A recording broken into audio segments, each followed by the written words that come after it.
இந்த விலைவாசி உயர்வுங்கிறது உங்க குடும்பத்தை எந்த அளவுக்கு பண்ணுங்க? கொஞ்சம் விலைவாசி கொஞ்சம் அதிகமாக தான் இருக்கு. விலைவாசி கொஞ்சம் கம்மி பண்ணால் நல்லா இருக்கும். எல்லாம் விலைவாசி கொஞ்சம் அதிகம் தான். எந்த அளவுக்கு உங்க குடும்பம் பாதிச்சிருக்கு? கொஞ்சம் பாதிப்பு தாங்க. எல்லாமே எல்லா விதத்துலையும் கொஞ்சம் பாதிப்பு தான். தமிழ்நாட்டில் இப்போ இருக்க சூழ்நிலையில் ஆளுங்கட்சிக்கு சரியான எதிர்க்கட்சி யாராக இருப்பாங்கன்னு நினைக்கிறீங்க? சரியான ஆளுங்கட்சிக்கு எதிர்கட்சி எடப்பாடியாக தான் இருக்கும். தற்போது இருக்கின்ற ஆளுங்கட்சியுடைய சரியான எதிர்கட்சியாக வேண்டும் என்று சொன்னால், இப்போ இருக்கின்ற அண்ணா திராவிட முன்னேற்ற கழகம் எதிர்கட்சியாக வரும் என்று சொன்னால் நன்றாக இருக்கும். இப்போ திமுக ஆளுங்கட்சியாக இருக்குது. இந்த கட்சியை தோற்கடிக்கணும்னோ இல்லை வீழ்த்தணும்னோ யார் இருப்பாங்க அப்படின்னு சொல்லி நினைக்கிறீங்க? இப்போ இருக்க விலைவாசி உயர்வு உங்கள் குடும்பத்தை எந்த அளவுக்கு பாதிச்சிருக்கு? இல்லை, ரொம்பவும் பாதிக்குது. விலைவாசி கொஞ்சம் குறைச்சாங்கன்னா நல்லாயிருக்கும். வர அரசியல்வாதி யாராக இருந்தாலும் சரி, கொஞ்சம் விலைவாசி குறைச்சாங்கன்னா நல்லாயிருக்கும். உங்கள் குடும்பத்தினர், உறவினர், நண்பர்கள் உங்களைப் போலவே குறிப்பிட்ட கட்சிக்கு வாக்களிக்க முடிவு செஞ்சுட்டாங்களா அல்லது அவர்களின் ஆதரவு வேறு யாருக்காவது இருக்கின்றதா? நிச்சயமாக முடிவு செய்திருக்கின்றோம். ஏனென்று சொன்னால், இன்றைய பொருளாதாரமும் அடிப்படை வசதிகளுக்கும் எண்ணற்ற தேவைகள் இருக்கின்றது.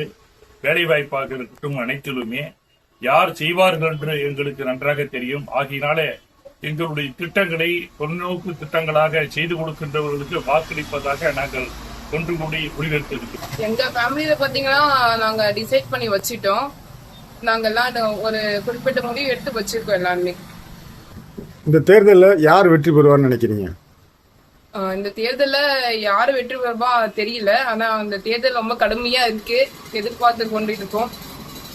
உங்கள் குடும்பத்தினர், உறவினர், நண்பர்கள் உங்களை போலவே குறிப்பிட்ட கட்சிக்கு வாக்களிக்க முடிவு செஞ்சுருக்காங்களா அல்லது அவங்க ஆதரவு வேற யாருக்காவது இருக்கா? இல்லை, நாங்களே இப்போ எல்லாத்துக்கும் அதிமுக ஓட்டு போடுங்க, இந்த திமுக ஆட்சி சரியில்லை, அதனால அதிமுக ஓட்டு போடுங்கன்னு நாங்களே எங்கள் குடும்பத்தில் இருக்கிறவங்க எல்லாத்துக்கும் தகவல் சொல்லிட்டு. சரி, இந்த தேர்தலில் யார் வெற்றி பெறுவாங்கன்னு நினைக்கிறீங்க? அதிமுக தான். உங்கள் பகுதியில் திமுக நிறைவேற்றாத வாக்குறுதி என்ன? எந்த பிரச்சனை? 2021 எப்படி இருந்துச்சு அதே மாதிரி தான் இப்பயும் அரியலூர் தொகுதி இருக்குது. ஒரு டெவலப்மெண்ட் கூட கிடையாது. தற்போதைய ஆளுங்கட்சியை வீழ்த்த சிறந்த எதிர்க்கட்சி யாருன்னு நினைக்கிறீங்க? கண்டிப்பா அதிமுக தான். அதை பத்தி சொல்லணும்னா ரொம்ப ஒஸ்ட் தான். இப்ப இருக்க காலகட்டத்துல ரொம்ப ஒஸ்டா போயிட்டு இருக்கு. இது கொஞ்சம் மாத்தி அமைச்சா நல்லா இருக்கும். இந்த தேர்தலில் யார் வெற்றி பெறுவாங்கன்னு நினைக்கிறீங்க? கண்டிப்பா எடப்பாடியார் தான்.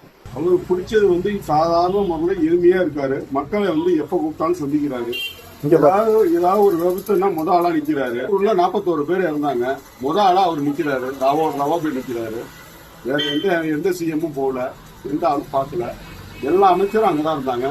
எல்லாமே மக்களுக்கு என்ன தெரியுதோ அதை செஞ்சாங்க. இதோட என்ன சிறப்பா இருக்குமோ